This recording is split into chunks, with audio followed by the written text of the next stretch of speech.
All right, I guess we should get started. We've waited, I think, respectfully enough time. 10 minutes passed. Everybody okay with that? Yes. Yes. Now, I heard they gave me 4 hours to do this, but I'm going to keep it down to about, whatever time. They said I was old and slow, and I was like, nah, that's not true. All right, so let me give you a little background on me first, if I may. I'd appreciate, all you guys tell me a little bit about yourselves. So, I'm probably have a background unlike any others. You already know I was in the military. So, I went to the Navy right after I turned 18, and I spent 12 years there. And I was what we call the Navy nuke, so I served on nuclear submarines and stuff. And I was an engineering guy, and so really ones who ran the engine rooms. I also was what we call an engineering lab technician, so we did all the water chemistry on the nuclear plants, on the submarines and surface ships too, and all the radiation monitoring and stuff. Got out of the Navy in 1984 and came out here to go to Palo Verde, work at Palo Verde Nuclear Plant. Anybody not know what Palo Verde Nuclear Plant is? Does everybody know what it is and all that? Do you know it's the largest nuclear power generating station in the U.S.? Only one not located on a body of water, major body of water, like a river, lake, or ocean. It's in the freaking desert. They actually use treated effluent water from the 90th Avenue water treatment facility, and they have this big, huge monster underground pipe that pumps all this treated effluent basically out there for the cooling towers, and then you use groundwater pumps for making up any extra. So I went out to Palo Verde, and eventually became what they call a control room supervisor. I was an operations person, so we operated a nuclear plant, charged with the health and safety of the public. We did training 1 week out of 5. It's amazing how much training operations people get out there to make sure if anything happens to the plant, we put it in a safe condition, right? Prevent injuring the public. While I was there, I was like, all these guys are ex-enlisted guys like me, and I decided to go to school and get a degree. So I went to Western International University and got a degree in finance while I was there. Don't know why, just thought it was a good idea. And I realized I didn't want to stay out there and do shit for the rest of my life. So after 12 years, I was able to get a job at corporate APS, where I went to for 6 years.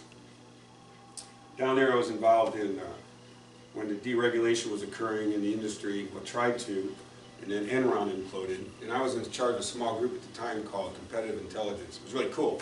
I got to go around before digital cameras with my 35mm, my telephoto lens, and I was actually going around to different sites in the state where they said they're going to build gas turbine generating stations and checking out and see if they're really building as many as they say. It was really before, you can get up in the air with drones and all that kind of stuff. It's actually kind of funny. I always said I was a corporate spy for a while. Well, then Enron imploded, and I went to my boss and said, you don't need this group anymore. We're not going to have competition. And they said, there's always a place for you. And I decided, no, it wasn't the place for me. And a good friend of mine had gone into business a year before. This was in 2001. He went into business, and he'd been trying to convince me for a year to follow him. And I was like, aren't you like commissioned? I've been getting a paycheck twice a month for 30 years. You want me to go do that? Well, APS then came out and said, hey, if anybody wants to volunteer, we'll give you a severance. I went, me? I'll go. And so I have to say, I cheated. I left and had 40 weeks of full pay while I was trying to establish a referral-based business. And I actually had a wife at the time who made good money. She still does, but she's not my wife anymore. She's the one I had the 2 awesome sons with. But I went into this business, and my 16th anniversary was just a week ago, October 22nd. So I've been here now 16 years. That's my 3rd career. It's my 2nd longest so far. 2 more years, I'll surpass APS. But, it's interesting, and I share this with you because part of the reason I'm here is training. Obviously, part of the reason is that there's an opportunity to work with you. I want to know what I bring to the table as a loan officer. When I was in the Navy and when I was at the power plant, attention to detail was incredibly critical. Communication was critical. Like if I told a control room operator to manipulate a piece of equipment, I say, hey, you start blah, blah, blah. He'd have to say, start blah, blah, blah, and I'd have to say, that's correct, because if I didn't say that's correct, and he repeated something back and I was distracted, and he just went and did it, and he turned the wrong pump off or on, it could be bad. So communication is so critically important to my career. And it was amazing when I came into the mortgage business how much that really just transferred right into the business, that attention to detail, being able to be in the middle of something and make sure all the details are taken care of, but then being able to take a step back as a control room supervisor, you couldn't get into details without looking at the big picture. And I never realized how much that applies to doing mortgages. How many times, you know, something comes up at the end of the deal and either kills it because the underwriter finds it out, or delays your closing, right? It usually happens because loan officer didn't pay attention to detail or didn't take a step back and look at the whole picture and go, what's not fitting? You know, what part of the puzzle is missing? Or does that make sense? Or what part just doesn't work?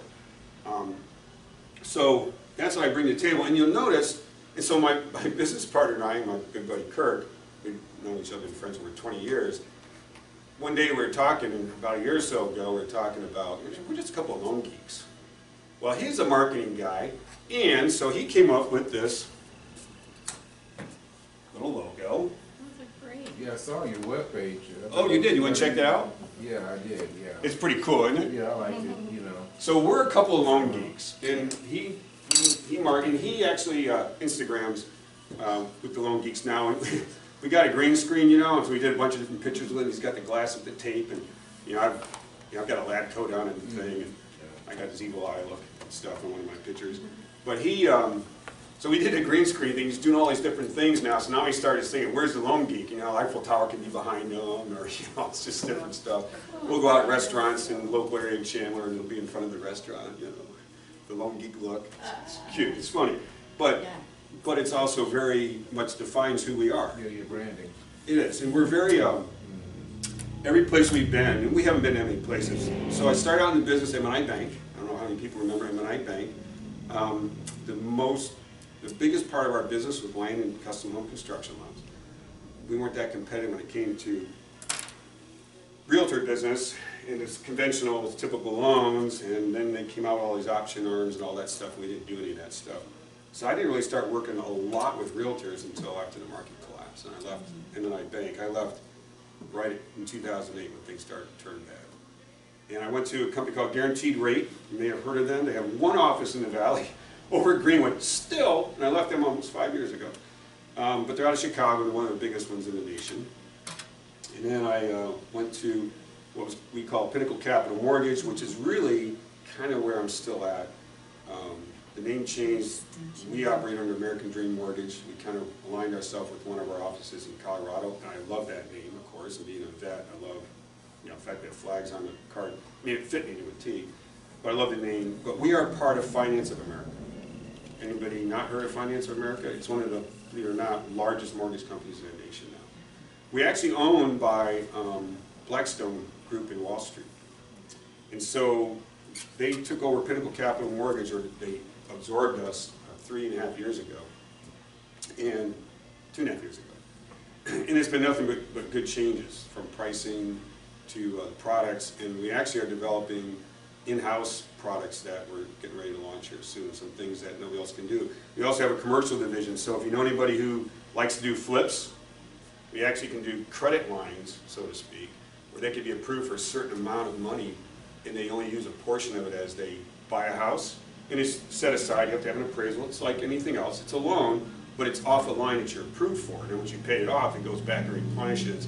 And so you can use, if you have $1 million line, you could do 4 $250,000 deals at one time, for example.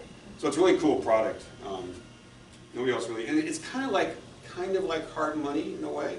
Pricing's similar, but the nice thing about it, you always know it's there. So there's some cool things with the company that size brings, and the fact that we're owned by Wall Street investment firm. In fact, we had a big meeting with all the managers a couple weeks ago, and basically the people back east said, we have X billions of dollars, figure out how to spend it. Ooh. So they're trying to come up with different products.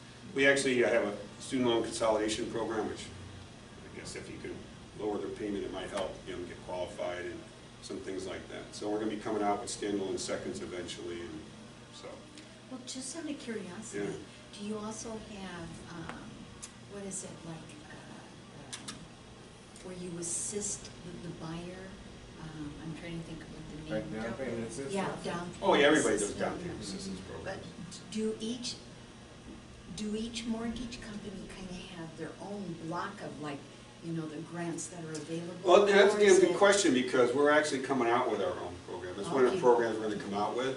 Is basically a down payment assistance program without going through all these stupid other programs. Because our company's national now. Yeah. They're There are so many down payment assistance programs throughout the country, and the company has to be familiar with every single one of them. So they're developing their own product. Hopefully, they're going to displace a lot of those things. And they're not all that great. I hate those programs. I shouldn't say I hate them.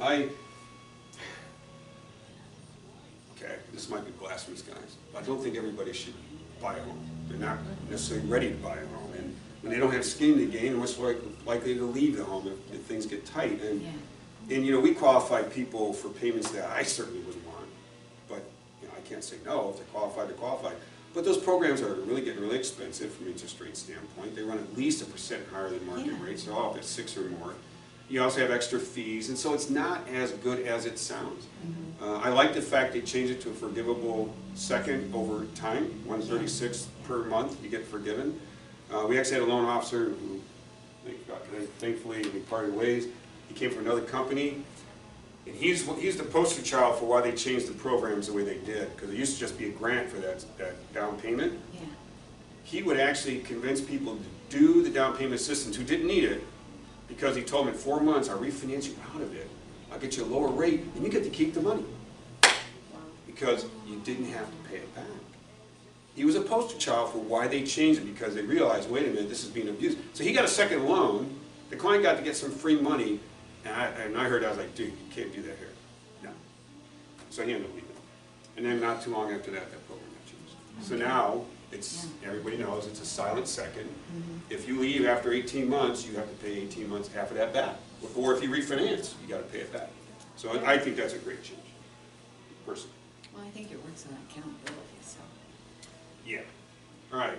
So that's pretty much. Oh, well, just a couple of things. So we actually launched a program here just recently called, well, we like to call it Lock and Live. It's called Lock and something else, but we basically can lock a loan for 90 days without a property address.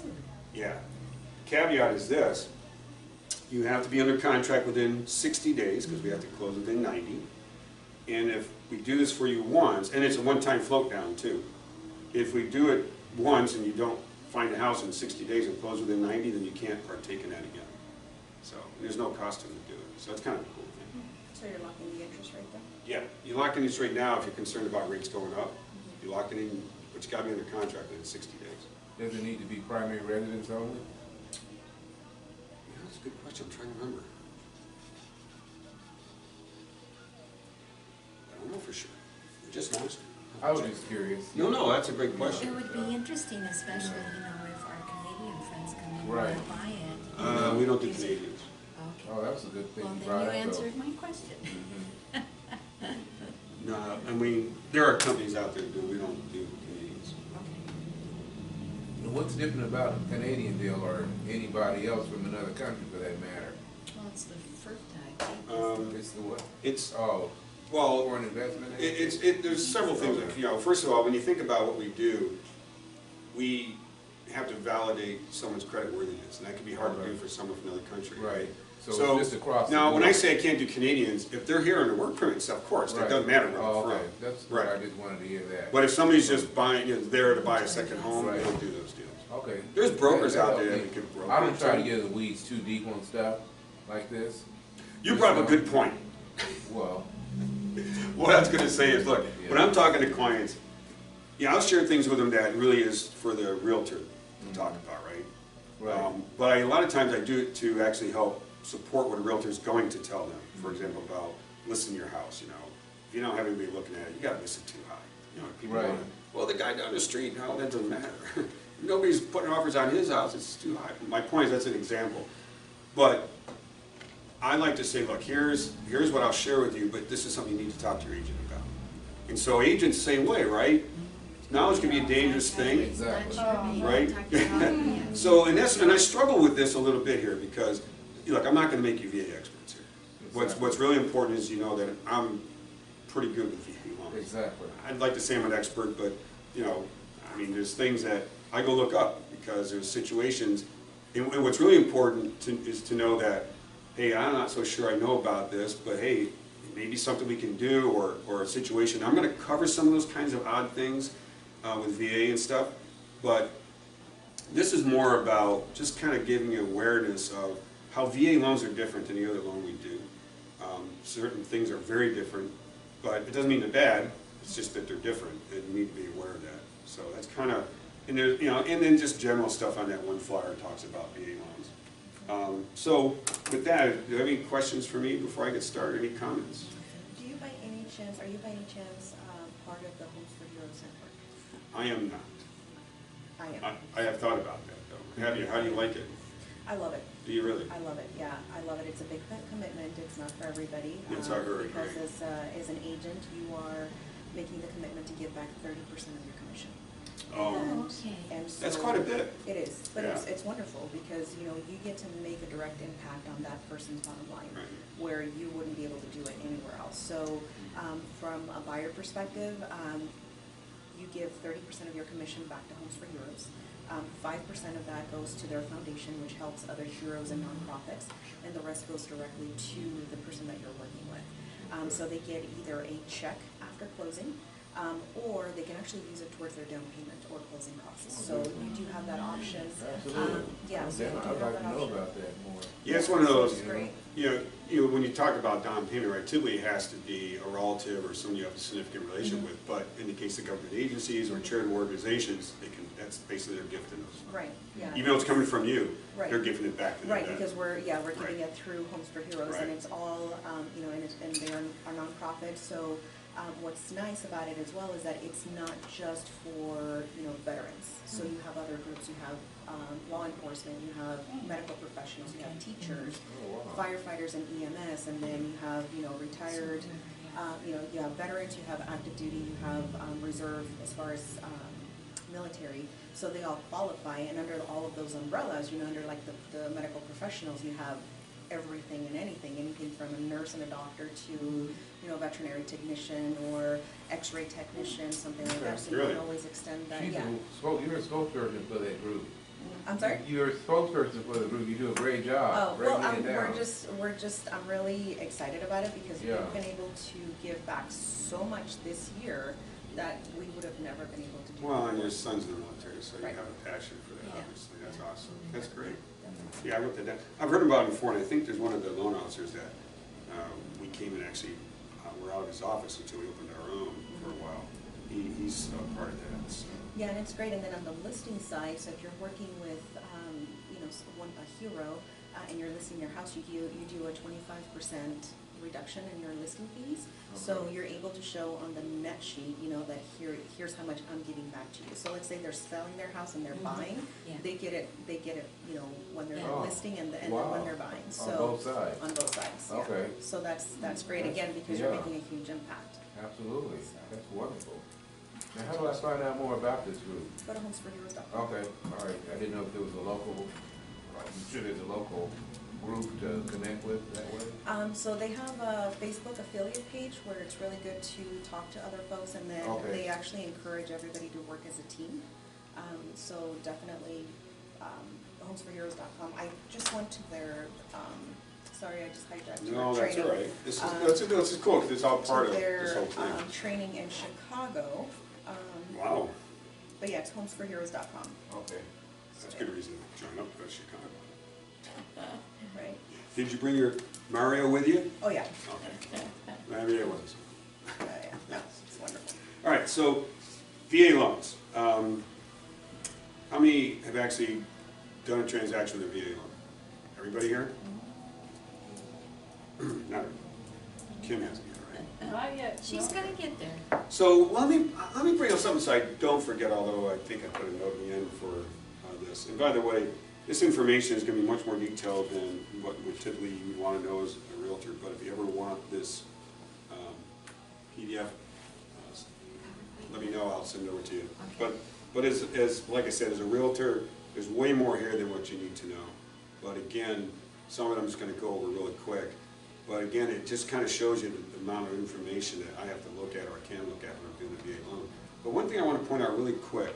So there was a change in the Arizona contract about, when's the last time they changed the contract? Last year? Last year. Yeah. What was one of the significant changes in that contract? So think about what we're here for. So obviously it has something to do with VA loans, VA purchases. Does anybody know what that change was? that as a realtor you really need to be very cognizant of and be very careful about, and I'll tell you why, because I've seen it just happen. I know that the biggest change that I can remember was about like The warranties is the good. yeah, the warranties is one. This is involving VA loans only. All right, so I'll tell you. Before the change in this last change in the contract, when you talked about seller credits, so this is about seller credits. You used to have a line item for seller credits, and then you had another line item that said if this is a VA transaction or a VA purchase, then the seller will pay for the escrow fee and up to blank amount of any other fees not allowed to be paid by the vet. And it used to be that I would just tell the agents, well, put $75 in there or $100 for termite inspection, right? The vet can't pay that, which isn't true. So if the seller countered back and said, no, we're not going to do any credits on the normal line, let's say it was $2,000, that other line was still there that said the seller's going to pay for the escrow fee on a VA loan and X amount of credits. That's not allowed. So if you countered back and didn't want to give any credits, the VA portion was still covered. The contract's been changed now. So if you look at the contract now, where the credits is, it's seller credit, right? You're requesting it, and it says that it also is, will cover or apply to VA fees are not allowed to be paid by the veteran. So if you have a VA loan, you need to ask for a credit, because one of the things we're going to talk about is that can't pay the escrow fee. They're half. Used to be they couldn't pay the termite inspection fee, but VA put out a little document by state what fees they're allowed to pay that's not normal. And because Arizona, everybody does termite inspection. We have termite issues. There are states like us in Florida and a few others where it's expected to do a termite inspection, so the vet can pay for that. Okay, that's one of the changes that a lot of people don't know about still. So what happened was, this was really funny. So one of my loan officers had a contract where the buyer was a vet, his wife was the realtor on his side of the transaction. She was on the contract too, and she put in an offer in with a credit, that was $2,000 to $3,000 on a VA transaction, and the seller countered back with no credit, and they accepted the transaction. I'm like, who's paying for the escrow fee? And she was an agent. She didn't know, and it was her husband was a vet. Wow. Totally missed it. So when I know I have an agent who's going to be putting in a loan offer for a veteran, I remind them of this fact. You need to figure out what the escrow fee is going to be. And if there's concern about, well, I put $1,000 down, the escrow fee might only be $500 as an example, then just put it in the comment section down below, right? If you don't want, if you're trying to just get the minimum credit because you're trying to compete with a deal, you always put in the comment section of the contract that that credit will be, what the actual escrow fee is. And then that lets the seller know, and the selling agent, they can go talk to a title company about what that might actually be too. You don't have to go, oh, give me the $1,000 whatever, and then the escrow fee is $400, and you get to use $600 towards everything else. If your intent is to minimize it, you can do that. And I've had agents do that before. So what happens when an agent forgets to include that? Somebody's got to pay for it. It can't do that. It comes out of our pocket? That's what I'm saying, Well, in my mind, it shouldn't come from the lender because we didn't screw up, right? So the agent, in my mind, you should know this, and if you didn't take care of your client, we're talking about it. Yeah, I would say the agent, if it was my agent and he's representing me, I'd be going, this is your job. The deal is dead, right? Right. You're going to lose the deal potentially. I would say, if we look at it, I will tell you this. If I was the agent and I missed that, I would offer to pay for it without hesitation. In my career, I've made a few mistakes. I probably count in one hand in 16 years of loans I thought I could do and couldn't. I have, Mike, we're on tape. I'm not supposed to do this, but I actually have written twice personal checks to clients because I paid for their appraisal and I couldn't get a transaction done. Because I felt that bad that I missed something. That's my value system. So that's why I answer that question the way I do. Don't think I wouldn't do it because without hesitation I would do that. So I want to bring it up because of everything you're going to learn here today, that's one of the biggest potential impacts to you guys. So don't forget that. Okay. So if you counter, just remember, wait a minute, I'm doing a VA transaction, because you might think, okay, no big deal, we're going to do it without the credit, and forgetting that it's a VA loan, you need to have a credit to cover the escrow fee. All right? I hope. Okay. So who is eligible for VA loans? Or why do we have VA loans? Well, we have veterans loans for veterans, but there's also some other people that can do it, and we'll talk about that. And the advantage of a VA loan, of course, is we can do 100% financing up to certain loan amounts, and above those loan amounts, there's still help you can get through the VA as far as down payment. It's greatly reduced, and we'll talk about how those numbers work, okay? So we have veterans, but the veterans are of different types, right? You have active duty, people who are on active duty. And it's interesting, active duty, how long you have to be on there, is 90 days of continuous service, okay? And that is actually during wartime. Personnel with previous qualifying active military service, actually the first one was active duty, I apologize, but the previously qualifying, or the previous service is going to have a 90-day thing in there. And that's for active duty, or time during conflicts, wars. Reservists, National Guard, Coast Guard, they have to meet different requirements because the way they calculate their times, it ends up being like 6 years of duty. And a lot of times getting their certificate of eligibility can be very difficult because of the record keeping. And we're going to talk about timing on all this stuff. Unmarried, surviving spouse and military personnel who died on active duty or as a result of service-related injury, and a spouse or service member missing in action or a prisoner of war. They talk about down below, it's interesting. So if your husband died in a conflict like Afghanistan, you could get a VA loan unless you remarry or you're after age 57. So if you remarry, you're not eligible for VA loan, but if you're older than 57, even if you remarried, you can get a VA loan, which is interesting. I'm not sure how that came up, why they came up with that, but that's, yeah, it's interesting. And you're going to see some places you can actually go look at where we can get it, eligibility certificates. And VA is only for homes that are built. You can't build a home with a VA loan, right? Or, correct. I mean, new home builds, I think, because when I work for a new home builder. New home builds you can. Yeah, you can. But not like, you can't use it to go build a custom home. Right. And no manufactured homes? That's right. No, we can do manufactured homes. You Oh, can't. Can't do single wides. Cannot do Okay. single homes. Okay. But yeah, we do manufactured homes. They're actually pretty easy with VA. Little side note, FHA requires an engineering inspection every single time. VA doesn't. It's only if the appraiser calls for it.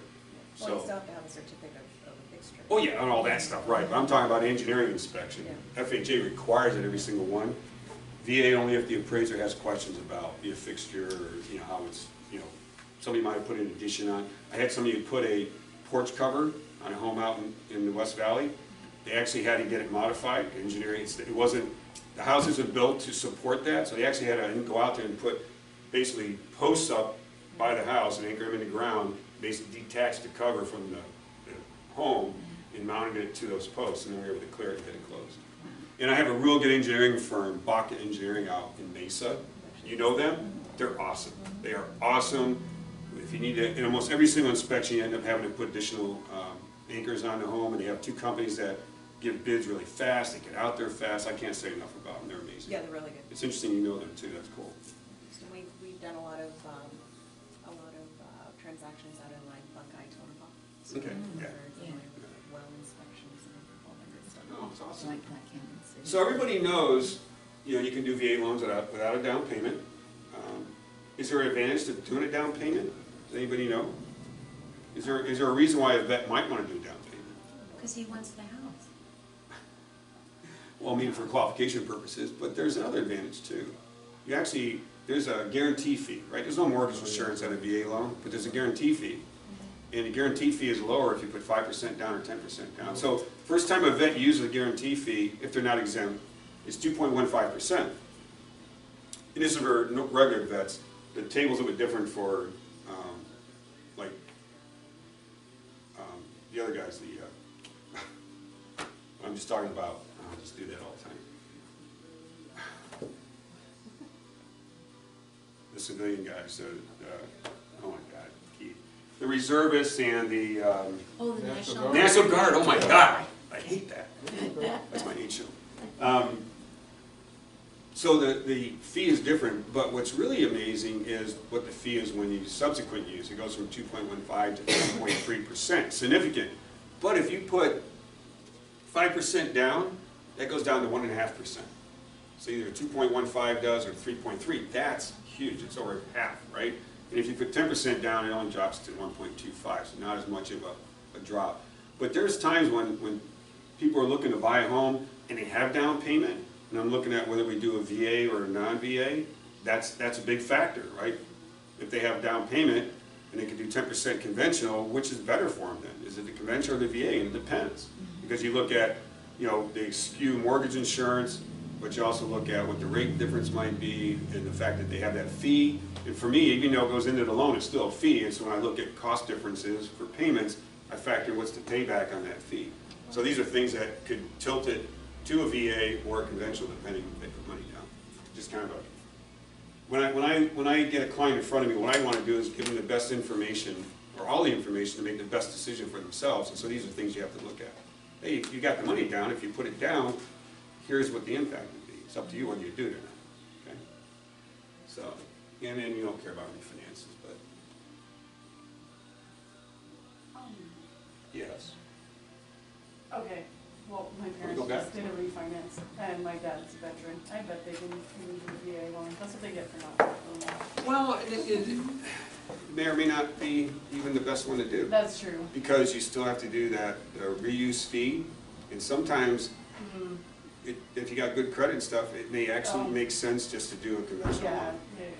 yeah, it's really good credit. Yeah, so if the loan officer did the right thing, knowing he was a vet, or asking if he's a vet. I have a sheet that I put together when I talk to an initial client initially, if I'm going to be talking about maybe doing a pre-qual form, I go through a number of questions, and what it really is for is to establish what kind of documentation I need from them and what type of potentially loan can I do. One of my questions is, are you a veteran? Because if you don't think about that, the veteran may not even think about the fact that they could maybe do a VA loan, right? And here's the other thing, a lot of veterans, well not a lot, if a veteran defaulted on a VA loan, you may think he can't do another VA loan. We're going to talk about how it might still be possible to do that, okay, with partial benefit, okay? Hope I got backed up too far, didn't I? All right. Eligible properties. Infected housing, we talked about that. So obviously, condominiums. Does anybody here, do you know there's actually a site for approved condominiums? VA? Yes. Right there. That link. Okay. So it's much broader than FHA. You know, I always tell clients, if you're going to be looking at anything that says condo or townhome, even if it says townhome, get on maricopa.gov, see how it's actually, you know, recorded, because it may actually be a condo regime, even though it looks like a townhome, they call it townhomes. And then go to the FHA website and verify that it's on the approved list. There aren't that many in the valley, relatively speaking. The VA list is much bigger, much more, a greater number of properties that are approved. So for condos, you definitely want to look at that before you put an offer in. And then 2-unit properties, as long as they're living in one of them, owner occupied, you can do that. Can we Yeah, I'm talk- sorry, I was Oh, I'm missing this sorry. a little bit because this is kind of important for me. Eligible properties, what, is there a particular ratio we're looking for or something on this? What do you mean? You're talking about when we're looking, you're talking about figuring something out before we put an Oh, offer in. condominiums. Yeah, on a condo.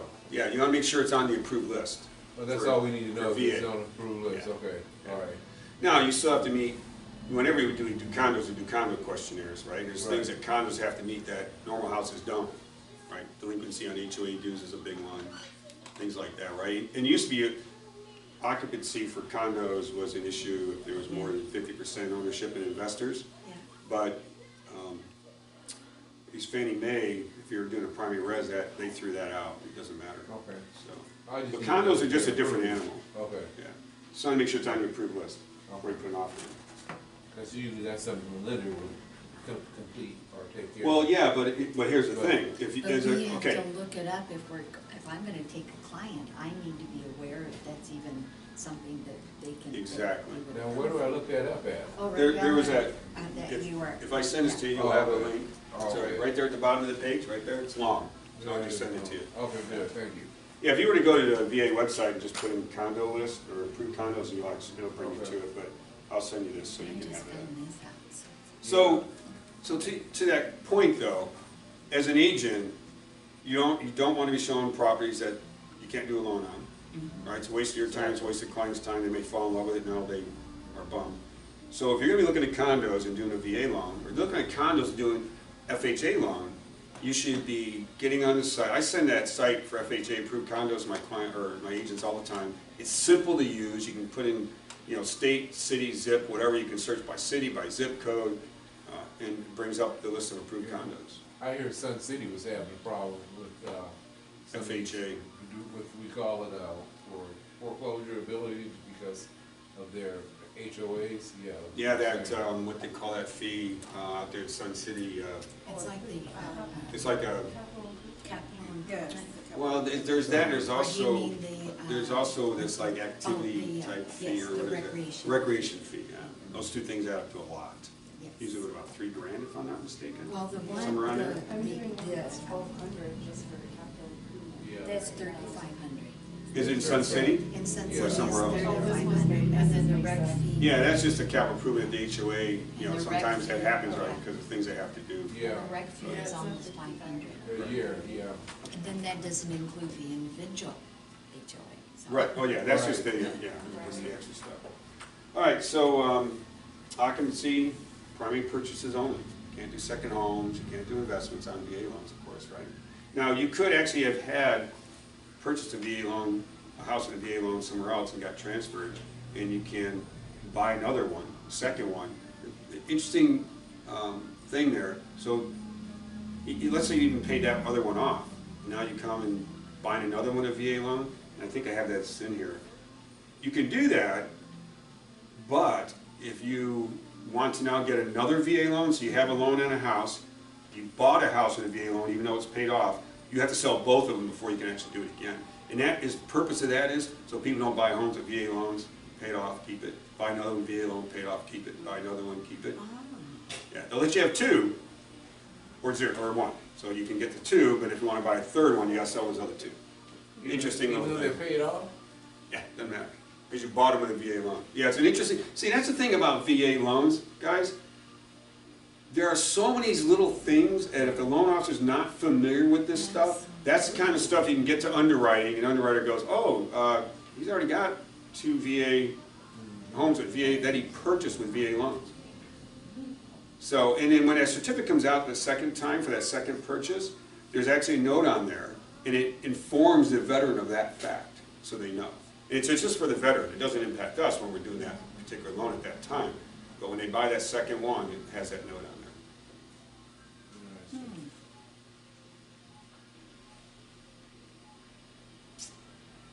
And you guys can hear me over there. So occupancy, if a guy's on active duty and he's overseas or something, if his wife and dependent children move into the house, he satisfies the requirement to move in within 60 days.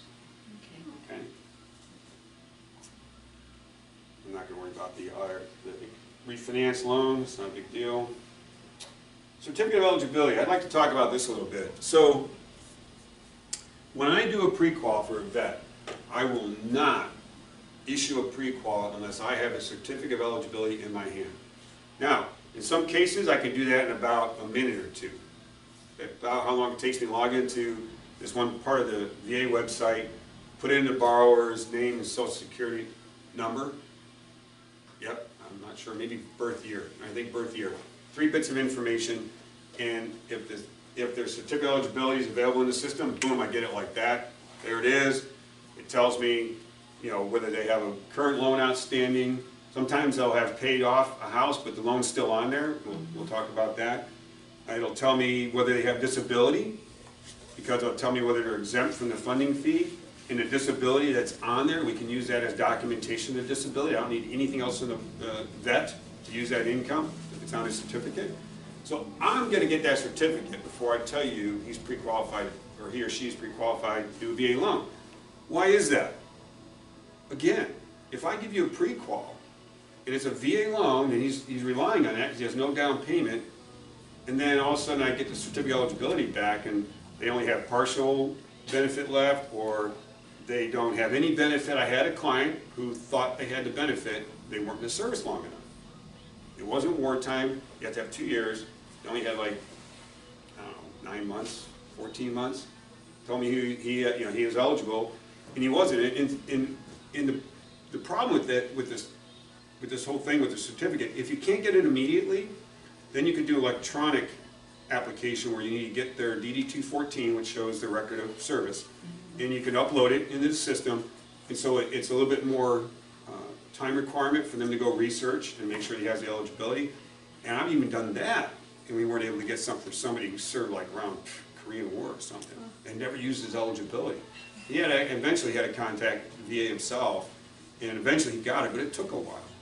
So if your loan officer does not have that certificate of eligibility, I'd be real cautious about putting an offer in. I've seen people get burned on it. Okay? Yeah. So we just talked about all that stuff. And again, and if they're a National Guard or they did a lot of reserve time, then you really want to allow more time for the loan officer to make sure he's got his entitlement. Because a lot of times those take longer. Okay? So what's the entitlement? A long time ago they established entitlement at $36,000. Now the guarantee portion of what the VA is guaranteeing is 25%. So if someone bought, let's use a simple number, a $200,000 home, the VA is guaranteeing $50,000. So if the bank can recover at least, right, $150,000 by selling it, even if they're owed $180,000, the VA will pay them another $30,000. That's how it works. Well, as median home prices started increasing, the Veterans Administration added a supplemental benefit. And the supplemental benefit above the 36 is the conforming loan limit, which is what, $453,100 right now. So it's 25% of the amount over $144,000 loan. So per purchase. So what I mean by that is, $36,000 at 25% would cover you up to $144,000 purchase. Okay, that's what 25% is. So the supplemental kicks in above $144,000, all the way up to, in our case, $453,100. There's some counties in California, Alaska, that have higher conforming loan limits, so that actually goes higher. It goes up to the conforming loan limit for the county. What's interesting about this way this works, it's one of those gotchas again. So, I mentioned before that a veteran can default on a loan, but may still have eligibility left, a portion of it. And so we have a little formula we use to figure out how much is left. So let's say you get the certificate of eligibility, and they had foreclosed on a house and used $50,000 of their eligibility. They used $36,000 of the basic eligibility and $14,000 of the supplemental. Okay? You can take whatever that supplemental is left, and if you divide it by 0.25%, or 25%, you'll get the purchase price that they could go all the way up to and still have 100% financing. Because again, that's that 25% guarantee. All right? And I actually have some examples in here. Let's see if I left them in because I was like, let's see. Okay, example, yeah. And I do want to, okay, I'm going to back up and talk about something else on this slide here in a second, though. So this is how, and this is a good example, it's showing exactly what the entitlement is, $113,275 for the current conforming loan limits. And again, it shows basically what I talked about, the $300,000, right, 75%. It covers it. But if they only have a portion, then they can go up to whatever that covers. But here's the caveat, this is really weird. Let's say they want to buy a house for $140,000, and you have supplemental of $50,000 left. Well, that's $200,000, right? Can't use it, the supplemental, on any loan amount less than $144,000. It's weird. The basic entitlement can only be used for a house up to $144,000. It doesn't make any sense in a way, right? So if now you only have partial entitlement left, you used all the basic, you have to have a loan amount of over $144,000 to use the supplemental. And it's just the way it is. I mean, it's one of those weird, and I almost got caught. Unfortunately, my underwriting manager brought it up, we were talking about it, this several years ago, and he goes, but Keith, remember one thing, you can't use it on a house less than $144,000. I'm like, what? But it's a benefit.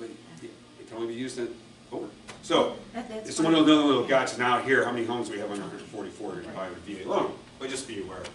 Of course, the loan officer, again, this is stuff that you're not gonna really be worried about, as long as you have a good loan officer, he's taking care of all that. He's telling you, and I've actually had to tell agents, hey, he's gotta buy something over $144,000.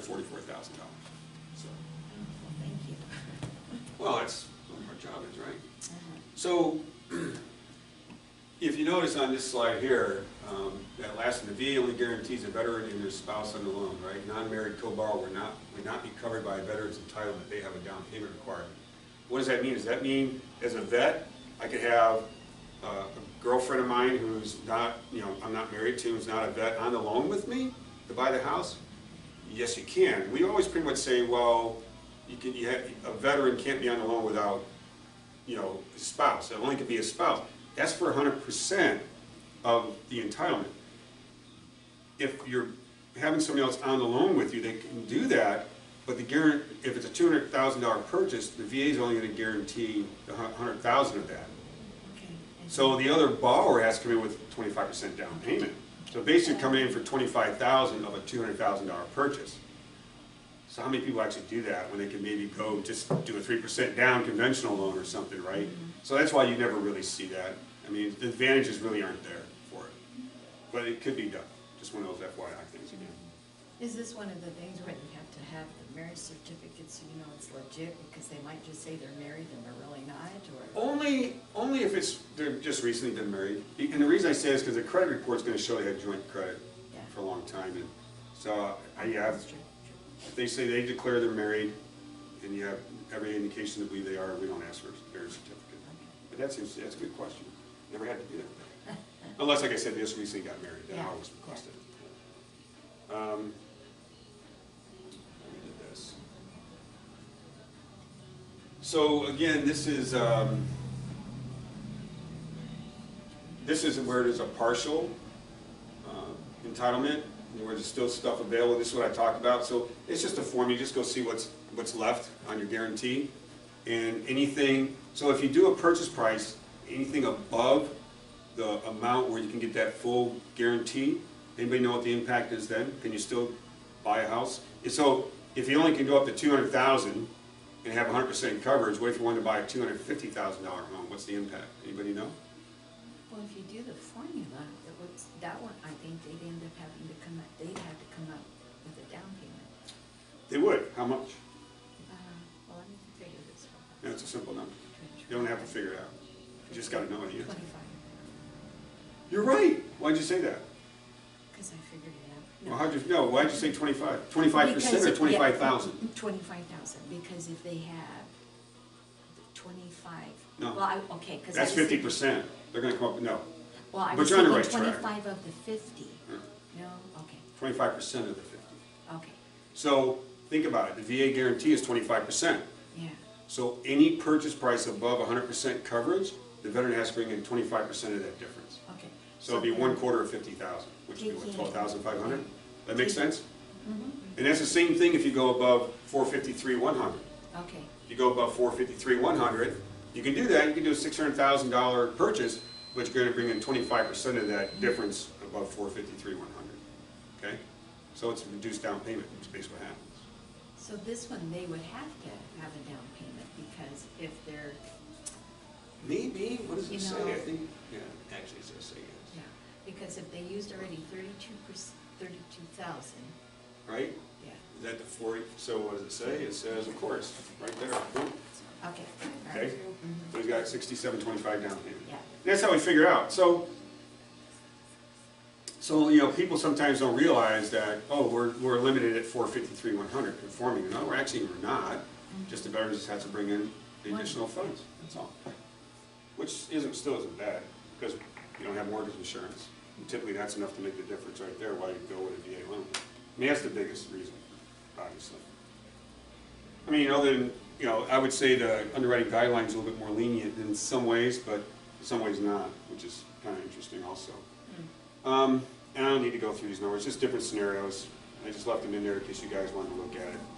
So, VA closing costs. Now, Have those of you who've done VA transactions, have you ever gotten involved in a discussion about what the vet can and can't pay? You have? How'd that work out? Was there confusion? I mean, no? No. So what did they tell you they can and can't pay for? It was, well, before it was the terminating section, Right. it was their, The escrow fee, right? the escrow fee.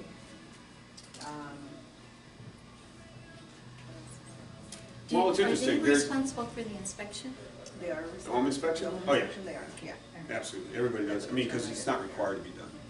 You don't have to do a home inspection. Nobody has to do No, that. it's an elected. Right. So the veteran has to pay for a home inspection. So this, let's see if I can blow this up a little bit so you can see it better. This act, the VA, interestingly enough, came out with what the veteran can pay for and what they can't pay for. And so they have a small itemized list of fees they can pay for. And then remember, this was focused on the loan. But the VA included in there the escrow fee. And when you look at the schedule of fees, there's actually fees that are traditionally charged by the title company. And so some agents said, well, the lender could pay for it out of the 1% fee because we can pay the itemized, we can have them pay the itemized fees, and we also can have them pay up to 1% of the loan amount, which includes the funding fee, to cover non-allowed itemized costs, okay? Well, I've had some agents go, well, I've had lenders just pay the escrow fee out of that 1%, and I'm like, okay. So they're paying the lender fees. Let's say it's a $400,000 transaction, 1% of 1% is $4,000, right? So you're telling me that they're going to pay the escrow fee because the lender is going to charge them a point. So who actually paid for that? The veteran did, and I take offense to that. Here's how we do this. We have two fees. We have our underwriting fees $9.95 and our processing fees $7.95. That covers everything. There's no credit report fees. There's no tax service fees. There's none of all these other miscellaneous fees. We just do that. If the loan amount's at least $180,000, then we're good. Our fees are just under 1% of that loan amount, and that's not even including it if there's a guarantee fee. But let's say we're doing a $150,000 loan.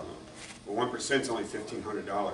We give a credit to the veteran to cover anything over the $1,500 for our fees. But if I was to do the 1% fee on a $300,000 loan, I'm charging over $1,000 more than I would typically charge anybody else I'm doing a loan for. Why would I do that as a lender? Right. But I've had lenders do that, and then they cover the escrow fee. The vet paid for it. They really did. They paid for it. So I have a problem with that. Well, we always get that up front from the lender as far as what does the Perfect. picture, and then from title, so that when we're writing the offer, we know exactly how much Ver- to get from I'm the seller. impressed.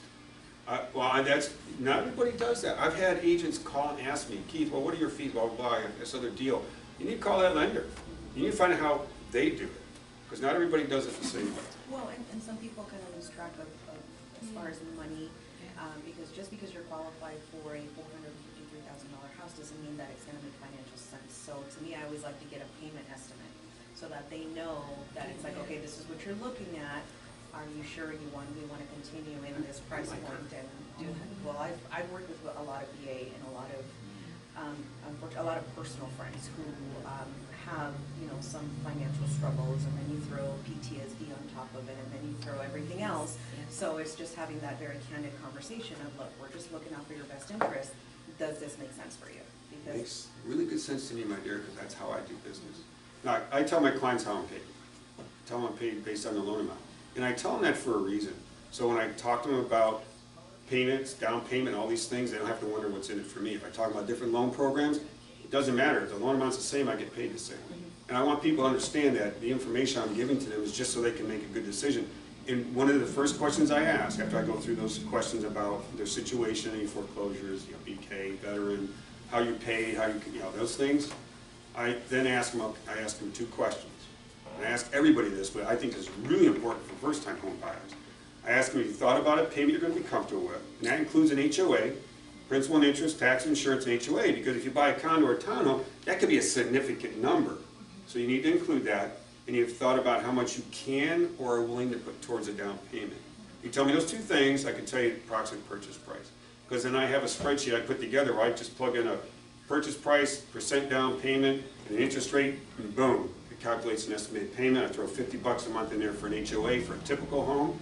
If they're talking condo, I'll put $200, $250 in there. And that gives me and gives my client a real quick, rough estimate of the purchase price they should be looking at. And then I'll ask them, so have you been looking at it? What have you been looking at? And sometimes they're right on target, and sometimes they're like, yeah, you're off. You're going to have to adjust one number or the other. Yeah, and for me, it's more about what kind of lifestyle do you want to live? Do you Bingo. want to be house poor? Do you Yep. want to travel? What do you like to do with your family? Because I don't want to put them in a situation where 2 years from now, they're going to have to sell that house and they're back to square one. So that's really not doing, that's doing them a disservice. Because yes, although we're paid based on commission, that's just not what this is about. So. I love it. I tell my clients all the time, I'm right with you. I tell them all the time, look, I want you to be happy the day we close this loan, a month after we close it, a year and 5 years after, because even if it's not my fault, you decide to go spend this much money, you may not look on us favorably because it's not going to be a great experience for you. Yeah. So yeah, I totally agree. I love that. That's awesome. All right. So fees, again, I'm not too concerned about it. That's something the loan officer should manage, but just be aware that what you said was exactly right. You should call the loan officer and find out how they handle VA fees on the transaction. Okay? Appraisals. Yeah, I don't have it in here, but I want to bring up something about appraisals. There's a couple things that are not quite unique because FHA does this also. So when we do an FHA appraisal, everybody knows the appraisal stays with the property for 4 months, right? Mm-hmm. VA is similar, but it's 6 months, and it's from the notice of valuation. So VA appraisal is a little bit different. So when the appraisal is done, first of all, we all order through the VA portal, right? So we don't have a separate AMC. It's all done through, everybody goes through the same system. Prices are the same. It's set by VA, $600 right now for a normal conforming loan amount. But when we get the appraisal, a lot of us, loan officers, I'm guilty of this too, we do something we shouldn't really do, and that is, oh, I got the appraisal on, oh, hey, borrower and loan and realtor, I got my value, here it is, look pretty good. Hey, it's got to be approved by the underwriter, but we have our value. And I review all appraisals. I mean, from top to bottom, I look at issues. In fact, I just had one, just as an example, just so you know. The appraiser in the comments was a subject to, and there was a bunch of peeling paint on it, patio cover and along the base of the house. We wanted it fixed. He also said that the roof needed to be inspected. I'm like, look at the pictures. It was a shingle roof, shingle roof. It looked beautiful. You know, usually shingle roofs that need inspections are all, bumpy, and I'm like, that doesn't look like that needs an inspection. So I talked to the listing agent, who happened to be the owner. He goes, Keith, I just replaced that 6 years ago. I go, God, that's what it looks like in the picture. It didn't make sense to me. So we went back through our appraisal management system and said, hey, get in touch with the appraiser and ask him about this comment. And it wasn't later on in the comment section where he talked about the paint chips, and he had pictures of it and all that. He didn't have any specific pictures about the roof, and there was no further comments. So I felt, I've had appraisers, they'll take an appraisal that they did and they'll just modify it, right? Oh. Well, yeah, he didn't delete that from a prior appraisal, because he comes back and goes, oh yeah, there's nothing wrong with the roof, that wasn't supposed to be there. But if I had reviewed that and questioned it, based on what I saw, we could have easily ordered a roof inspection. Well, that wouldn't you be able to squash that with the property inspection anyway, because they're looking at the roof and No. everything got flagged? The property inspector is not a roof inspector. So it's If the specific. appraiser, see, we don't, if the appraiser says he thinks you need an inspection, even a home inspection, we could get the property inspection report, right, if it's something that's been done already. But when it comes to roof inspector, it has to be a licensed roofing contractor, if the appraiser calls for it. Yeah. It's Yeah. like a nightmare. Yeah, so, Appraisal. so my point of that is, again, a little plug for me, I guess, is I review all appraisals. I've been doing this a long time, and I've caught things more than once. So that's, again, that's just from experience. So in VA appraisals, a SAR, what they call SAR certified underwriter, which they can independently underwrite VA loans and appraisals, they actually do a thing called a notice evaluation. So they go through the appraisal and they have this form they have to fill out. And let's say, for example, the appraiser notes possible termite activity. Well, we got to get a termite inspection, right? We should have already had it, but we got to get it, make sure it's clear and all that. But that's going to be on the NOV. And so the appraiser basically establishes, yes, this is a good appraisal, Mr. Borrower, this is a good value, and they have to send the NOV and the appraisal to the borrower. VA actually says you shouldn't be telling anybody what the value is until it goes through the NOV process, right? Because it could change. But that's one of the things that are different. And they could take up to 5 days to do that. Our company usually gets them done pretty quick. I've never had a hold up a closing. But their VA gives you 5 days to do that review, which is interesting. So this, by the way, this was just additional fees that the veteran can't pay for. You'll see that. Like, in other words, if we want to order a second appraisal, the veteran can't pay for it. Now, if the veteran wants to order a second appraisal, they can. Right? They have an issue with the value. But that usually doesn't go anywhere, so No. let's face it, so you'd be throwing good money after that. Yeah. You're plugging all this great stuff. I love it. I just think. I have this conversation with agents all the time, and I'll tell you, just, because look, let's be honest. Realtors, some realtors are notorious. If the value doesn't come in where they think, it's a bad appraisal. It's like, no, give me some better comps, and I'll look at it and I'll let you know where I think it's even worth Well, and if going you, back. and if it's a tidewater situation, I haven't brought that up yet. I like, you know that too, because she does these things. the You know what? appraisal- You know what Tidewater is? No, when it's not gonna appraise at value. Well, So, and when they don't think it's going to, When they because don't it think it's occurs going to. before they actually go out there. They're just That's looking true. at comps. That's true. So then they actually give you the opportunity, it's like, hey, Yeah. I can't find, I don't see where this house Yep. is gonna meet the value, send me some comps. right. Yep. So that way you can actually work with the listing agent and say, Right. okay, Be proactive. this Yeah. is the comps that you have, or this is how you price the house, we need to work together. Because if not, then it's gonna be Right. really, get Okay. real squirrely, so. Okay. Now, I've never figured out where the term Tidewater came from. I don't know. I don't know. Because Tidewater, Virginia is actually, in the Chesapeake Bay area. So I never understood where that's where I was stationed in the military. But you're absolutely correct. And it's the only appraisal systems that we do that. In VA appraisals, the appraiser, he'll go out and look at comps and go, I don't see where the value's gonna be. I'm not even close or whatever. And he actually sends an email out, and we forward it on to the agents going, hey, initiate Tidewater, give us some comps. Don't give us a whole bunch of comps. Make sure you focus on the ones you really think support your value. Otherwise, it's just noise, and you're better off just giving 2 or 3, maybe 4 tops, but not a whole bunch. And even in that situation, I just had one, we had a farmhouse under contract in Goodyear. They had an independent appraisal then, and it came in at $335. This is And- before they put it on the market? Yeah, before Okay. they put it on the market at $335. We went in at $335, and the appraisal came back at $300. And we provided comps, and we went back and forth, and we actually, it took a lot longer to get the appraisal back. But yeah, it was a bit of a nightmare. Did they raise the value? They didn't.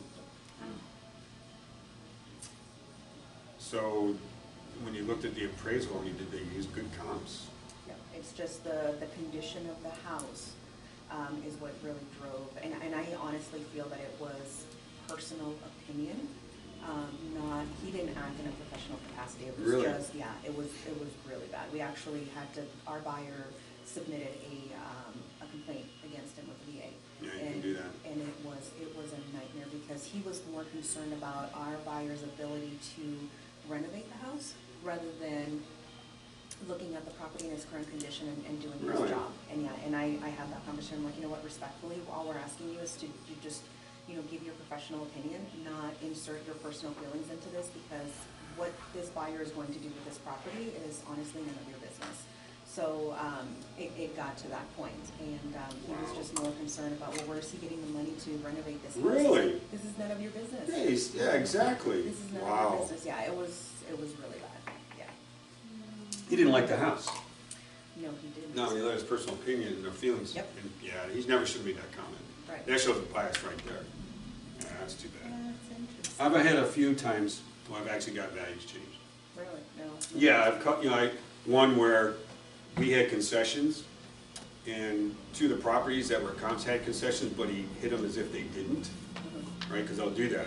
Because if you sell a house for, $300,000, but you have 5,000 concessions from a real appraiser standpoint, if the other comps don't have any concessions, you basically take 5,000 off that house, because you're really only selling for $295. But if the other houses have concessions, so it's really, it's not a given that happens. The appraiser actually looks at whether or not the concessions impacts the value of the house. And so it's individual basis, But on the one we had, it was obvious that that was a bad adjustment, and I got it changed. So, and what happened there, though, is interesting. For some reason in our system, some of the counteroffers didn't go out. So the appraiser was basing the purchase price off the original contract. Well, on page 10, it said counter attached, right? There was no counters. He never asked. They were in the system, but for some reason they didn't get transmitted to the appraiser. So he comes back with the value at the original purchase price. And I'm looking at the comps going, no, there's room here. He screwed up. So we sent it back with the addendum. He come back with the same value. I'm like, it's not right. And this is when I really started scrutinizing and go, well, what about these adjustments? We sent it back and we got more than what the purchase price was. So I've been successful at times, but you're right. Most times you're not. And I've actually told agents we're wasting our time to counter this. These comps you gave me are not going to do what we want. So, because you're right, it's not worth wasting time.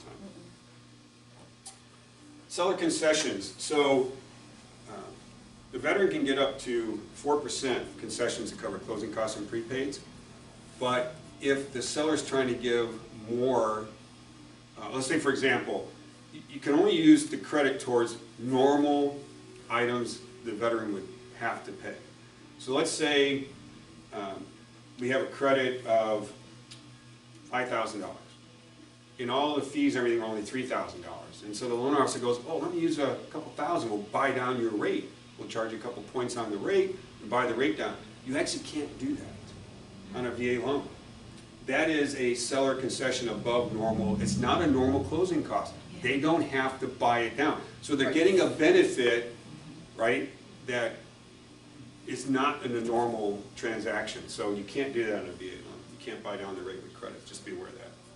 Now, whether or not an underwriter would catch that, I don't know, but that's the requirement. And if you send it off to VA and they catch it, you can buy back that loan. Oh, and that reminds me too, by the way, I didn't mention this.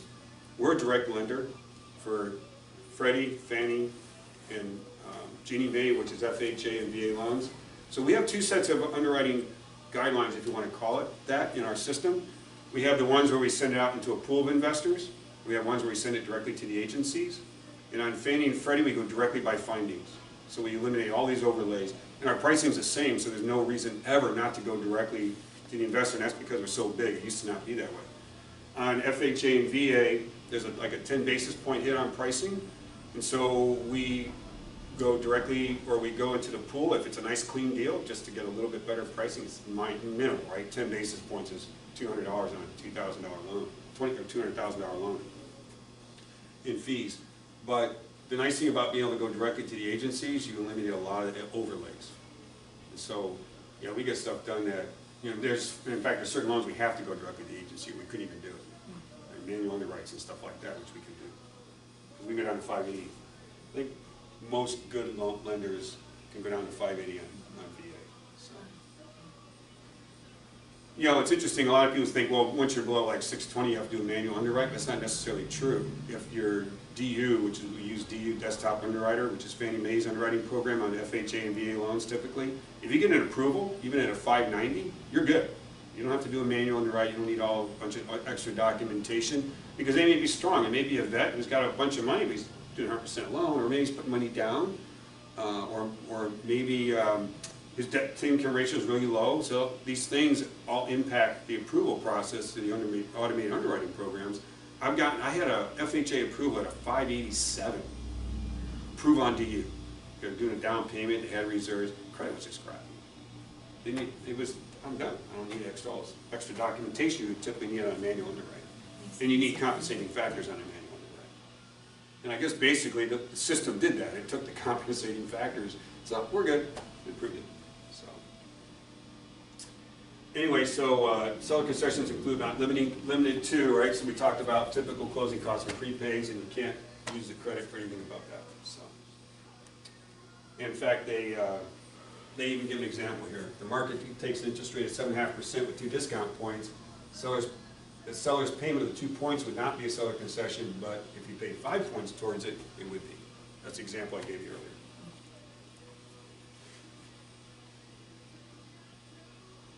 Residual income. Anybody ever heard this term before? So a VA loan has something that no other loan has. It's called residual income of the borrower. It's interesting. I've seen it cause us to have to reduce purchase prices, you know, what they could qualify for. So what is residual income? So VA wants to make sure, and it's kind of back to your point earlier, that, you know, we don't want our clients to get in a home and they live for their home, right? They can barely afford the other necessities. So the Veterans Administration doesn't want vets taken advantage of and get in that situation. So they look at a thing called residual income. And this table talks about, and I'll talk about how we get there, what residual income is, requirements for different areas of the country, and the number of the family size. So you can see as the family size goes up, of course, the amount of residual income goes up. It's not that onerous, but I've actually had it impact my deals. So what we do is we actually go to paychecks.com, and based on their income, we calculate what are federal income taxes, what are state taxes for here, and what your Social Security tax is. Okay? That's one thing. So we subtract that from gross income. We also subtract all their debts, monthly debt payments. That's off the credit report. We also subtract any child support, spousal maintenance debt. We subtract the new payment, and we come up with a residual income. What's left over? And it's got to be greater than these numbers. VA actually has a debt-to-income ratio of 41% on their loans. That's kind of their base number that triggers other things. So if you go above 41%, we can do a loan up to 50, and sometimes a little bit higher through the automated underwriting programs. But if you go above 41%, you have to have either these compensating factors, or if you have residual income that's at least 20% above the guideline, then you're good. So that's where these things come into effect. So you got to kind of know those things though, as a loan officer when you do the pre-qual, right? Because if you're over 41% debt ratio and they barely have enough residual income, you're not getting that loan done, right? You may not get it done. Good chance you won't. So now what I find is that only really has an impact for lower incomes. Because as you get higher income, it's much easier to have residual income, right? Because it's all about percentages, right? Percentage of your income is going to tax and stuff. That means if you make $150,000 a year versus $50,000, there's a lot less money left over. Does that make sense? So if you have lower incomes and high debt ratios, you really got to pay attention to this. And a lot of loan officers don't go into their loan systems and plug those numbers in. I do it on a VA loan. If I have low debt ratio, I don't worry about it. Before I send it up to underwriting, I go do it myself anyway just to have it in there. What's your turn process these VA loans? Oh, it's, as long as the appraisal gets done in reasonable time, and my experience has been, they've been getting done within a week, usually a week and a half tops. There was times it was taking 2 weeks sometimes. I've had them done in 3 days. Overall though? I never ask for more, I don't ask for more than 30 days. Okay. If I have a fully pre-qualified borrower, which that's what I want before they go out, Right. I can do it in 30 days. Good. Yeah. Now, the caveat is this. How many realtors do you know want the loan officer or the appraisal right away? Why not? I don't, I always wait until we negotiate all the repairs on Windsor. Exactly. Because it doesn't make any Exactly. So my caveat on getting anything done in 30 days is when can I order the appraisal? Now, we don't wait for our appraisal to go to underwriting, and underwriting turn time is 1 to 2 days anyway. So we can submit to underwriting right away. In fact, our company's doing a thing where we're talking about next day certainty. We're actually just launching now, in fact I got training on it next week, where the loan officers themselves can submit the file to underwriting before it ever goes to processing. I'm like, I'm okay me doing that, but there are a lot of loan officers I wouldn't trust doing that, if they don't have a complete enough file. And the nice thing about that, and we'll look at in our office about taking advantage of that, is you can tell the agent and the borrower pretty quick, hey, the underwriters looked at the file and they're good other than needing these documents. Well, I already know that before I submit a loan. I mean, I've already, if I have to run DU, I run DU. I don't always run DU. I always do before I submit a loan. I do it most times for all my, because it only takes a couple minutes to run it, but that's what the underwriter's going to do. And as long as I've gotten all my stuff up front and I've run that DU, we should have a loan approval. Unless something unusual comes out, we're going to talk about a couple of things that can happen on this loan and other loans. But yeah, so. That, and if you've done the manual underwriting, it makes it so much easier too, because they've already scrutinized everything. So by the time you can submit the file, at least it's been my experience that the file gets submitted to underwriting pending the, just the appraisal. And Right. that's it, so. Right. My goal in my, and I tell my processor this all the time, on every single file. My measure of success is when we come out of underwriting and we don't have to go back to the client for anything we didn't already know we had to go back to them for. For example, we're going to take money out of their IRA. Well, don't take that out until I have initial underwriting approval. But we're going to need documentation afterwards. If we don't have any new items, then I say we did our job well. That's my standard. I don't like going back to the client. And if an underwriter comes up with some little ticky-tack, stupid underwriting condition, and it's not involving the client, I may just get it done, just I don't think they need it. But if it involves my client, I'm going to my underwriter going, okay, why do you need this? I don't want to go back to it. It's just, that's my goal. So, and we actually have an assigned underwriter for everything but VA.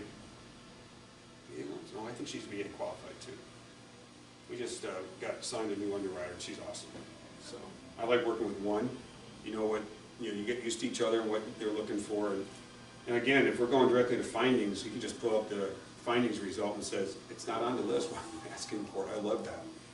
So, because a lot of times underwriters at times they'll want some feel-good conditions satisfied, right? Because an underwriter always has that option to ask for things above and beyond what might be in a findings or something. Because when you look at the whole picture again, maybe there's something they just don't feel good about. And if I have a discussion with them and I understand that need, and I can agree with it, then I'll fully support them and go do it. Because you have to give and take in this business. And if you do that with an underwriter, there might be a time when they work with you on something that might be a little bit tight, and it's a judgment call.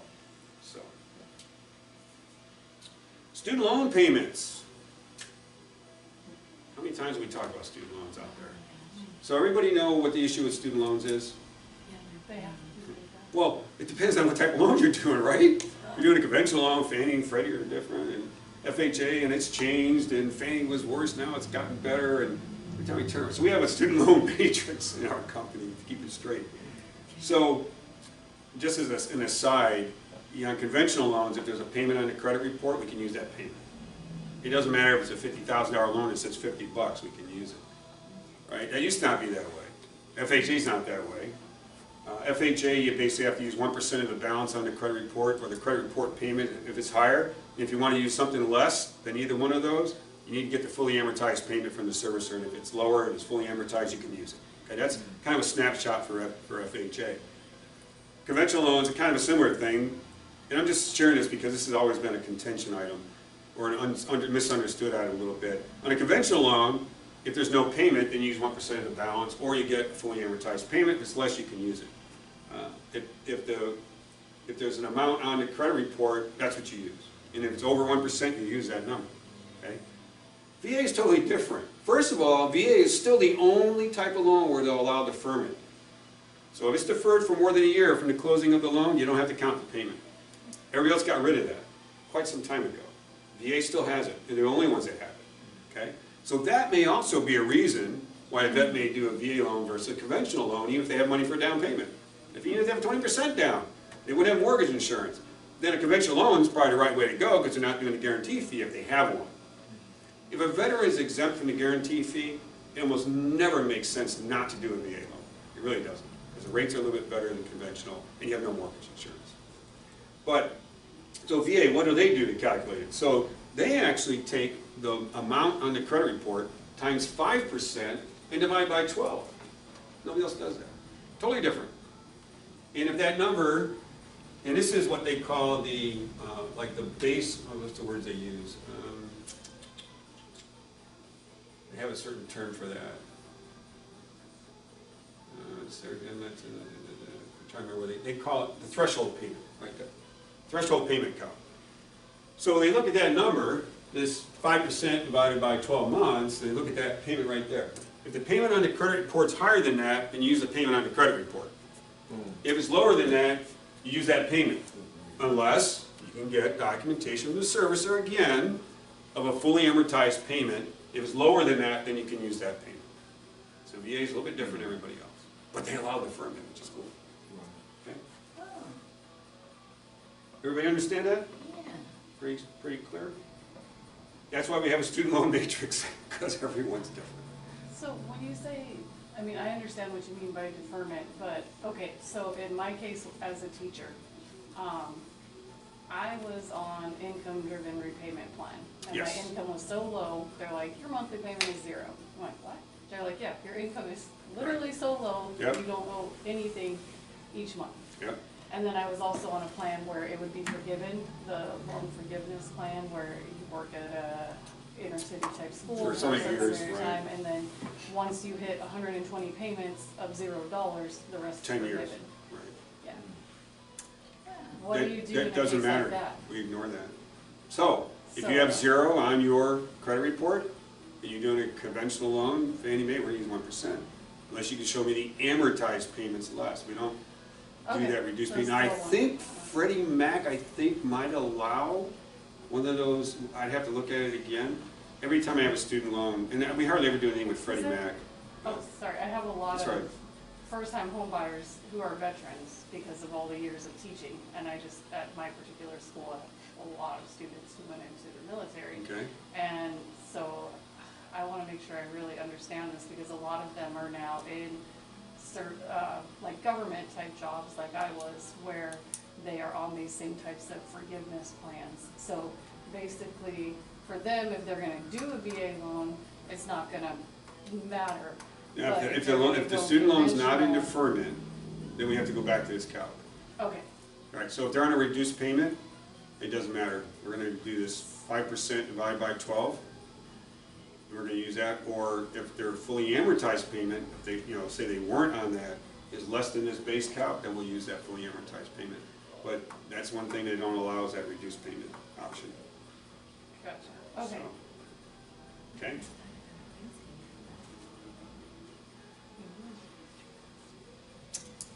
I'll tell you what I'll do for you guys. I will, and I actually printed this off for another group. I host a meeting once a month for a brokerage at my office. I've been working with them since I've been in the business, but 2 meetings ago, I gave them a printout of the student loan matrix for the different types of loans. I'll send that to you also. It's several pages, but it's kind of neat. You can see for every situation, for each types of the 4 loans, Fannie, Freddie, FHA, VA, and USDA, it'll tell you how the student loans work out, okay? I'll send it over to you guys. That will help a lot. So I definitely need your business card. Yeah, Yeah. it's, because it's nice, this is one of those nice things to know as a realtor, maybe not all the specifics, but again, you got student loans, depending what type of loan you're gonna do, let me get you in front of my loan officer, he can go through, figure out what the impact's gonna be to your qualification. This is really, really important. Come to me and say, oh, my student loans, I'm never gonna get qualified for a loan. I'm like, well, what makes you say that? And they've heard something from someone Exactly. else who had a bad experience. Exactly.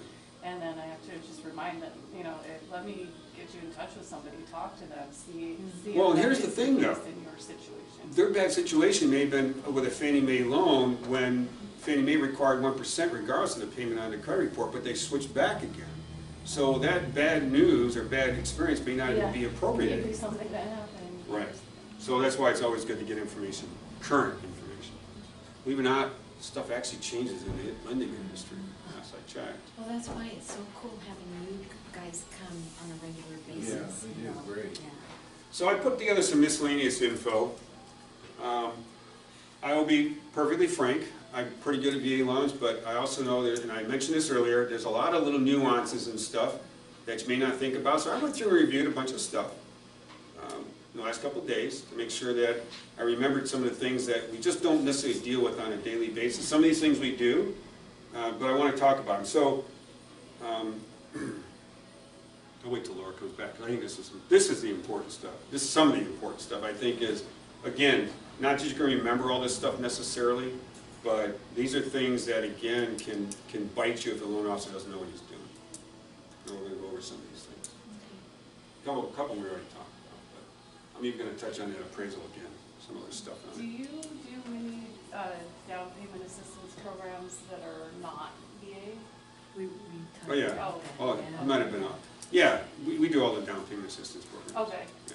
I'm just not a working big, with someone who's in the WISH program right now. and it's WISH? been- I don't know what that one is. So depending on your financial situation, it's up to $20,000 in down payment assistance, but it's they figure out how much of that you're eligible for based on your individual situation. Like this particular person, she has to come up with 5,000 of her own down, but then she gets 15,000. So this sounds like this is from a charitable organization? Yeah, I think it. Yeah. Okay, so down payment assistance, getting assistance, and there's no payback requirement or anything, right? No payback. She just has to live. Yeah, there so it's a for 5 gift years. from gift sources are allowed from authorized, right? Parents, family members, your fiance, maybe somebody you've lived with for a couple of years, It's shown a a significant federal. relationship, or a government type agency or a charitable agency, right? Yeah. But I've never heard of it myself. Is it just down in Tucson, or? Actually, the one I'm doing is here in Interesting. Maricopa, but we also have something similar in Tucson, which I didn't know. I never heard of this rich thing, yeah. Yeah. The ones that we deal with. It's been a nightmare because it's something that I mean, nobody knows about other realtors on my team. They're like, never worked with that. Yeah, I never even heard of People, it. other lenders, because I have, lender friends who have tried to say, hey, do you know about? They don't know anything And about it. they're either. like, No. I've never done that, no. Do you have any programs where It's you called can, Wish. It's a program for down payment assistance. It's like a gift, but no government money. What's the question? yeah, do you know any lenders that will buy the house for us and then give it to us for free? I heard a rumor that might be going out there, but I just wanted to check, if you hear, let us know. you're funny. All right, so miscellaneous info. And I was mentioning, I wanted to hold off, Laura, because these are things that, I went through and reviewed a bunch of stuff last couple of days, just because, there's things sometimes we don't come across very frequently. There's some things that have bit us in the butt at times. So I tried to capture some of these things, or just things that are not necessarily discussed in the guidelines very frequently. First one, borrower cannot be delinquent in any government debt, must pay off or be on a payment plan with satisfactory payment history. What's interesting, a satisfactory payment history is not defined, so it's really up to the underwriter. Okay. Typically, we want to see at least 3 months, like for example, on an IRS payment plan, it's 3 months. So, this is interesting, and this applies for FHA too. So anytime you're doing a government loan, you can't be delinquent on other government debt. You can't be delinquent on taxes. You can't be delinquent on student loans guaranteed by the government. And I wrote this thing up there called CAVERS. And this is a system where we go into, and it's typically the loan processor and the underwriter, and you can go research a borrower and see if they're in default or delinquent in any government debt. I want to bring this up because this caused a huge problem when the loans I was doing. So I had a client doing a VA loan, and 2.5 years before, he had a foreclosure on an FHA loan. Now, does anybody know how long after a foreclosure on an FHA loan you could do a loan again? Was it 7 years? No, that's conventional. Oh, conventional. 3 years, very good. How about a VA loan? How long? After a foreclosure on any property, can you do a VA loan? Doesn't the VA portion have to be paid off? No, we're not talking about, you did a foreclosure on a conventional loan. How long before you can do a VA loan? That's a separate issue about remaining entitlement. We talked about that earlier. What's that? I said, is it more than 7? 2 years. What? Really? Just 2 years. What's interesting, when they came out with short sales, they weren't even defined by VA. People were doing VA loans immediately after a short sale. And they were going through. Now, our company I was at, they were like, we're not doing this, 2 years. Because there's no definition by VA, so we're going to stick to the 2-year requirement. And eventually VA came out and said 2 years on a short sale. So here's what happened to his client. So my client comes in, wants to do a VA loan. He had a foreclosure on a FHA loan 2.5 years before. His credit was not, I could get him qualified. Great, not a problem. 2 years for VA. We go to CAVERS, and we can't get an authorization. Well, it shows a delinquent FHA debt. So we didn't have what we called a cleared CAVERS, because it was less than 3 years ago that he had his foreclosure on a government loan, and FHA was 3 years. Well, you can contest it. In the documentation it says, annotate if it's for a VA loan. Well, we did. We were working with a government agency. Oh my freaking word, guys. It was a nightmare. I was on the phone. And here's the thing. The group that they send it to clear the CAVERS, you can't contact them directly. That's You can't call them, you can't email them. It's totally a separate group from the FHA, the CAVR system. It's weird. And so you put in this thing, this form with documentation, I'm doing a VA loan, here's the pre-approval, right? It got lost. It took me weeks. I finally, this is so weird, I finally got a hold of some supervisor at CAVR's, this FHA group, who had several family members in the military. And she was a supervisor. She goes, Keith, I'll get this taken care of for you. And next thing you know, in about 2 hours, we had cleared cases. It was a nightmare. So, I'm at the point now where if I have anything on my credit report in that situation, if I had that again, I'd be going to my processor immediately going, on a pre-qual, give me clear CAVRs on this person. Make sure it's clear. It took a lot of work, multiple phone calls. It was crazy, and they were horrible to work with. Horrible. So that was one of my nightmare scenarios. And we actually closed the loan on time, which blew me away. But it was, you know, for me, not closing the loan on time, doesn't matter whose fault it is, drives me nuts. But anyway, just be aware that that's what, again, on FHA and VA, you got to have it cleared CAVRs, and those are things, you know, sometimes realtors are like, how come they didn't know about this before, right? You get these underwriting conditions or something, how come they didn't know? Well, maybe because they went to CAVRs and they had this debt on there, because that's not something as a loan officer we go do typically on a pre-qual. No, we look at the credit report. If I see delinquent student loans, I know I'm done, right? I can't do a loan on FHA or VA if they got delinquent student loans. You can do it for conventional, but you can't do it for government loans. So typically we don't need to go to CAVRs. This really should be more of a backup, you know, for when we go to underwriting. So when you say you can't do one on delinquent student loans, is that like so many months after, or? They have to bring them current. They have to bring them current. Like the last 12 months, if they're current, are they okay? If they're currently delinquent, you cannot do a loan. They have to bring them current. So they're brought current. You can do a loan. And then you can just do it. So even though it might have been 3 months ago. What was 3 months ago? That they were late. Yeah, as long as they're current, you're okay. Okay, that's what I guess I'm talking about the history. Yeah. The history was. If they were late before, that's okay. Okay. As long as they're All right, current, you do okay. the loan. Yeah. All right. All right, well, which means they gotta make up back payments too in that case, right? Okay. Or they can renegotiate a payment plan sometimes too. Okay. Judgments and liens must be paid off, and that's for every single loan we do. Conventional, FHA, VA, doesn't matter.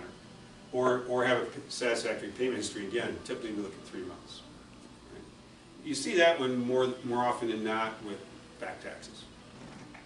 You'll see that on the credit report, and they're on a payment plan, as long as they made 3 payments, we're usually good with that. Just got to include their debt.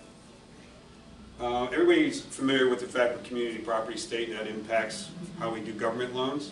Does not impact conventional loans, right? If you're married, your wife has really, really bad credit, no big deal, just leave her off the loan if you don't need her income, right? If you need her income, of course, if you qualify her, it's just going to impact your credit, your interest rate.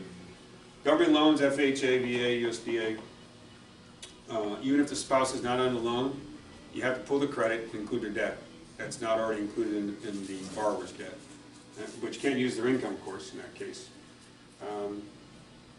So that's one of the downsides of a community property state. You got to include those debt ratios. And there's some other things in there too that's kind of obscure, which I think is interesting, and I haven't really come across it.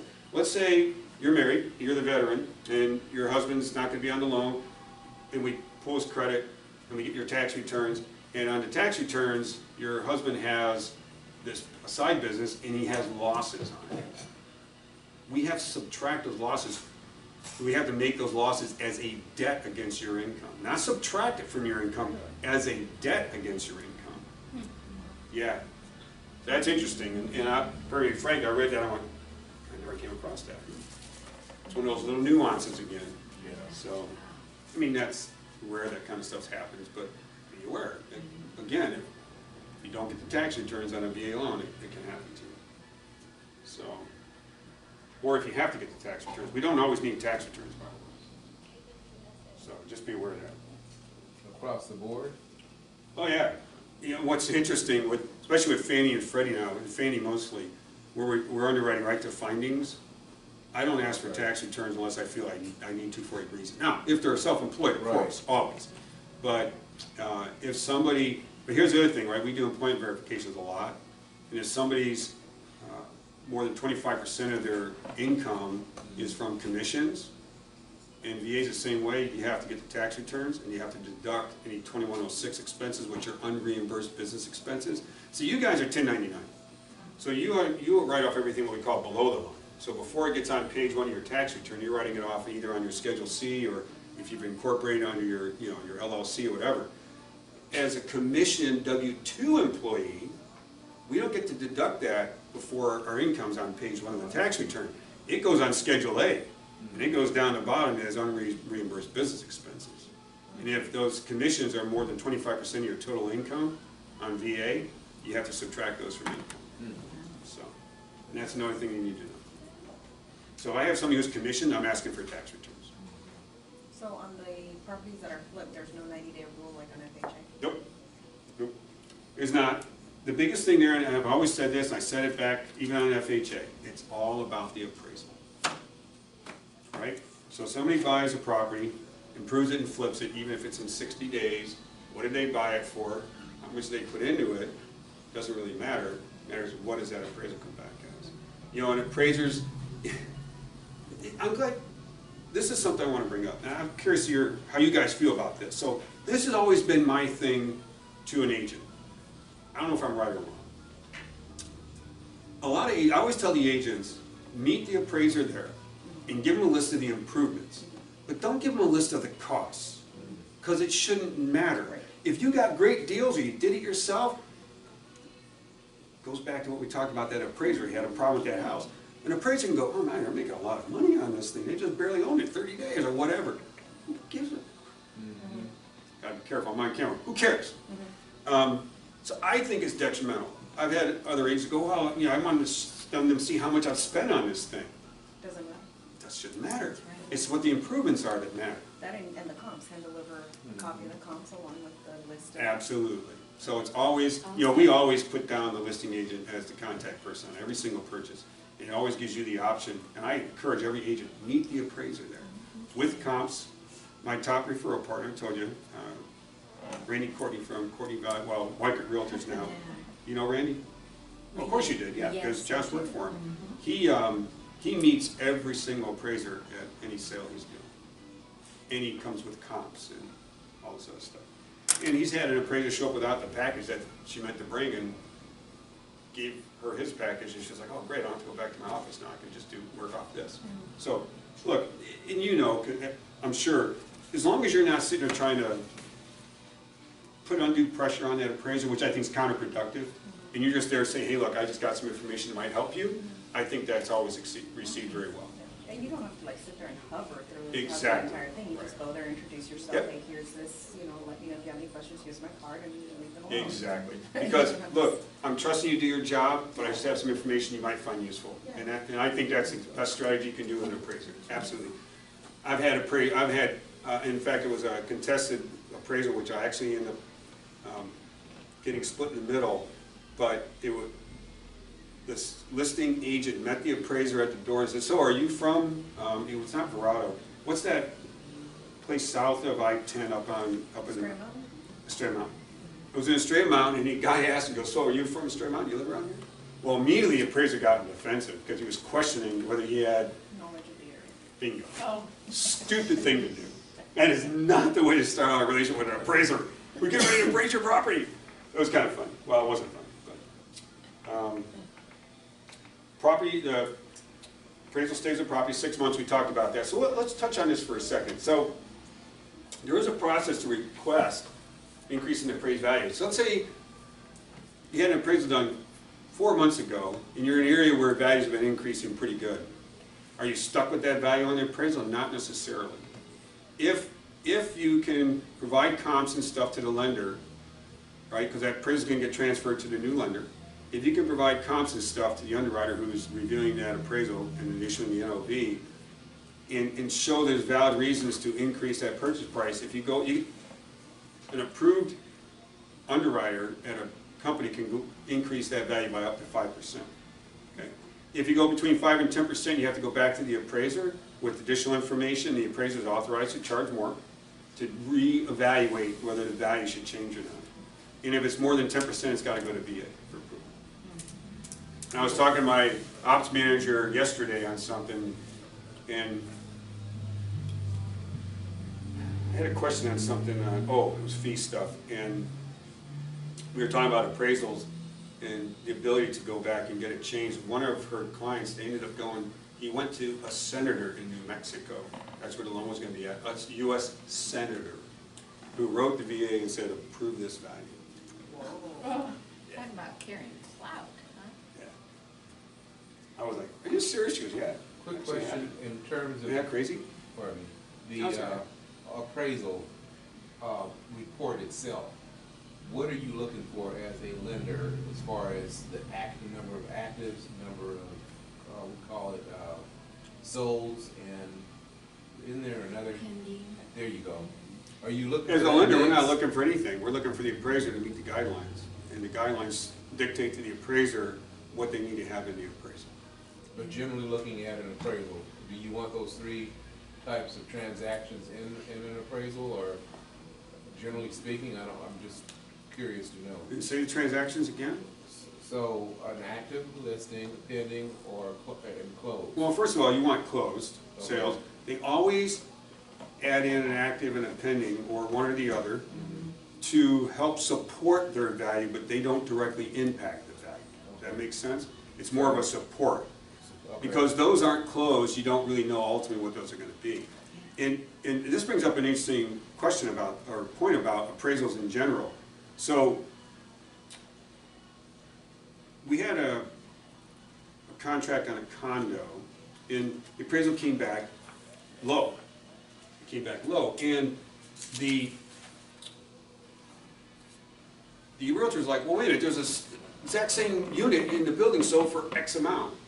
Well, it didn't really. That was the contract.